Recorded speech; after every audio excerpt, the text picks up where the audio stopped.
Hey, today I'm working on a 1999 Nissan Maxima, and I'm going to be installing these ceramic front brake pads. So when you're doing the brake pad replacement, if you forget which pad gets the wear indicator, which is this metal tab here that rubs on the disc when it wears down, you can always just look at the back of the pad, and the circular ring here, that's where the piston would be pressing on, and this U-shaped piece, this was on the outer part of the caliper. So this is the outer disc, and this is the inner disc. So I'm going to start the process. I've already sanded these discs. I've already sanded the disc, and I've degreased them, and I've lubricated the pins here. I'm just going to remove the bolts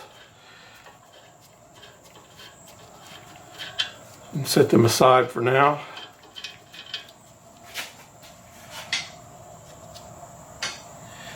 And what I'm going to do now is load in I'm going to first lubricate these guides here.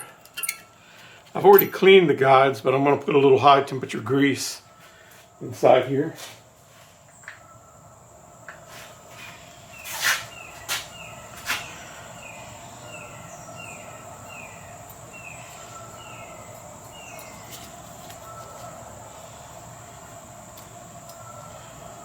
And we're going to put it on the back too, wherever it's, in contact with the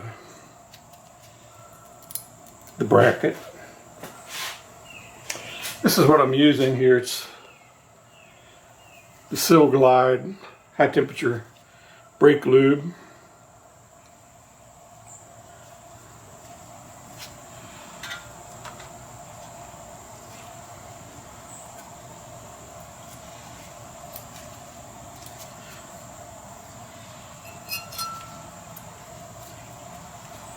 So I'm being careful not to get any on the disc itself.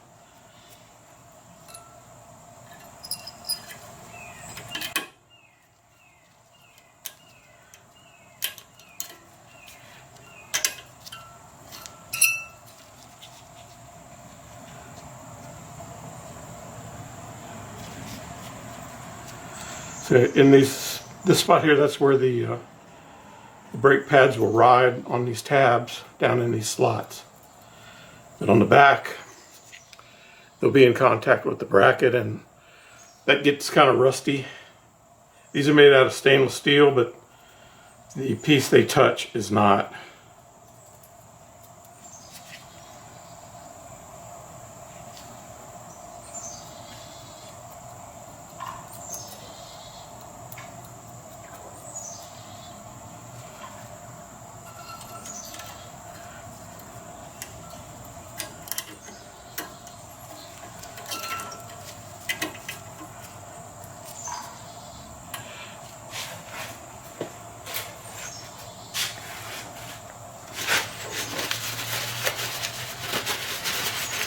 Now I'm going to load in the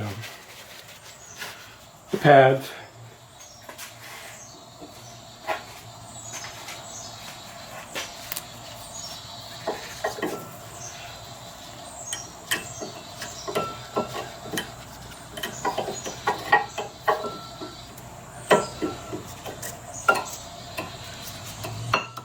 And the metal pieces act as like a spring, so they kind of spring into it a little bit.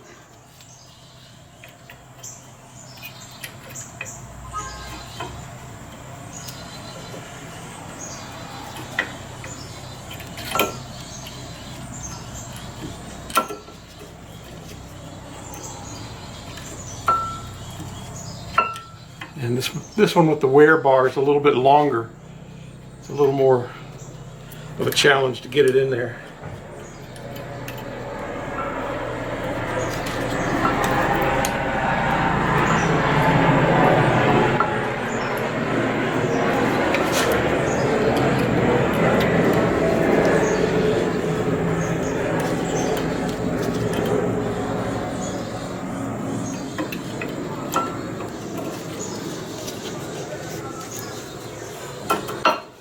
Got it.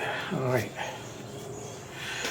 Now there are some springs that go in here to spread this disc out, or the pads. I'm going to put those in later because they're going to tend to want to splay it out right now. And they're also very small and they might get lost. But now I'm going to bring down the caliper here. And I'm going to compress it some more.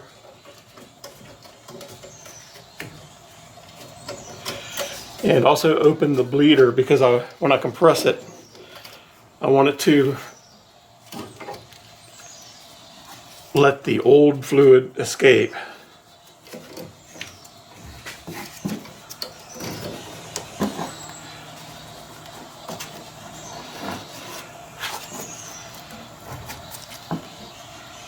So I got it suspended with a wire there. Here's a rubber cap here. I need to remove that. And this keeps the bleeder clean and clear.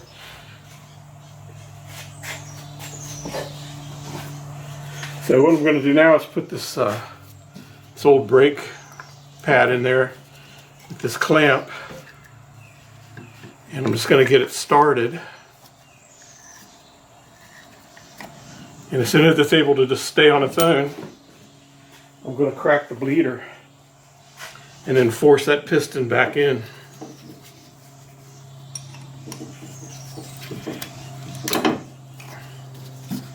Got the bleeder cracked and it's dripping. I've got a catch pan here underneath. So now I can just slowly push the piston back into the cylinder. You want to push it slowly because if you push it fast, it's going to squirt. And you wouldn't want it to squirt in your eye or something. And this is the old fluid that's been in the piston, and it's been exposed to the brake heat.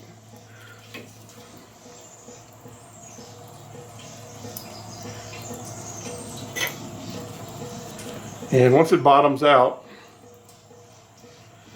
I notice it's still continuing to drip a little bit, but I'm going to go ahead and close the brake bleeder. And I made sure ahead of time that the reservoir was full.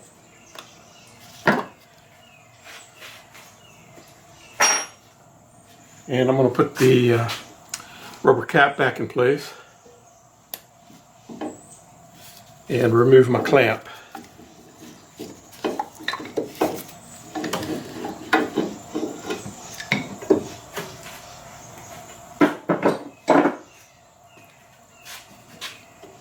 And so where I was clamping at was right on this nut into there. Now I'm going to put some of this this brake lube on these surfaces that are going to be in contact with the brake, and also on the piston.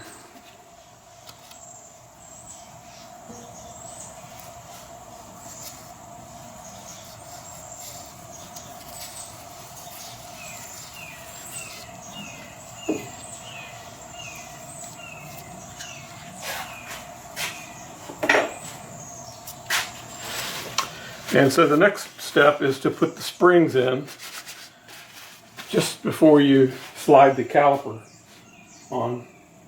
This is when these springs, there's little holes right in the side of this metal plate here. And there's one there, you can see it go in there, and there's another hole on this other side. You can see as soon as I did that, the brake started coming apart. And so you're going to probably have to hold that.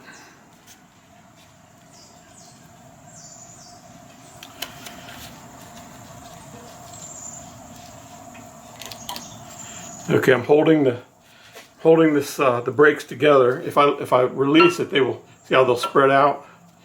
Now I can take this caliper and bring it over. And once I get the caliper started, I can go ahead and remove the wire. The caliper is now holding the two together. So now the thing you need to look at now is the flat spots on these pins. You want to make sure they're horizontally aligned so that the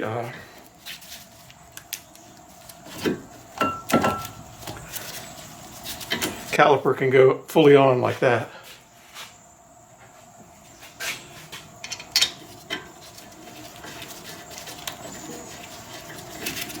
And once I see that one bolt starts, then I go ahead and go to the other one. And I get both of the bolts started before I start tightening. And next it's a 14 millimeter here.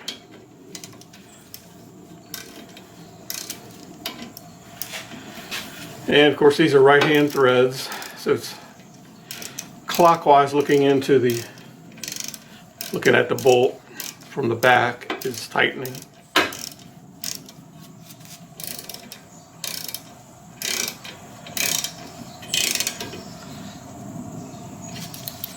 And they don't have to be super tight, you know, they're just holding the pin.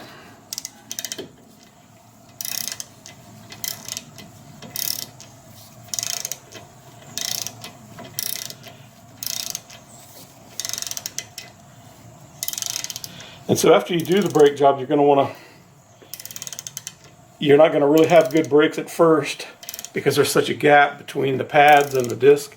So you're going to have to slowly and gently press the pedal a few times, and then you'll start to feel the brakes come into effect.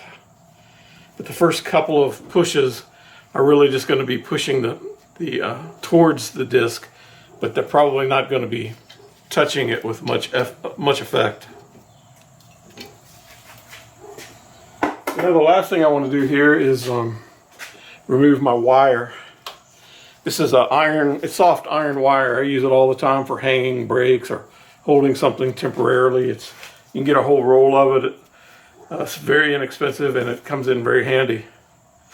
So now I've got the brakes on, and it's ready for the next step.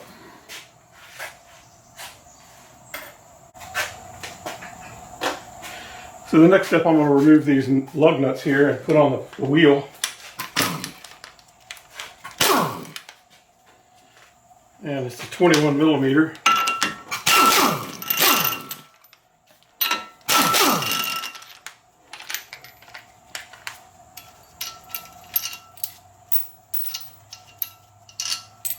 I had to use these washers because the lug nuts weren't long enough to fully compress the disc. I'm going to change direction and install a wheel.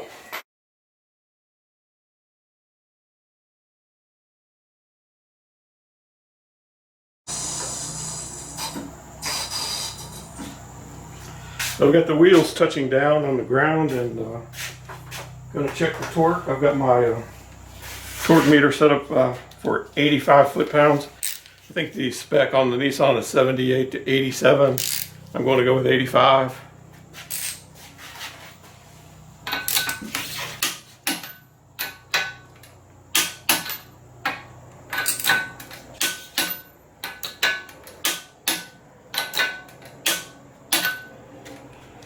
Now I just have to go around and do the other four.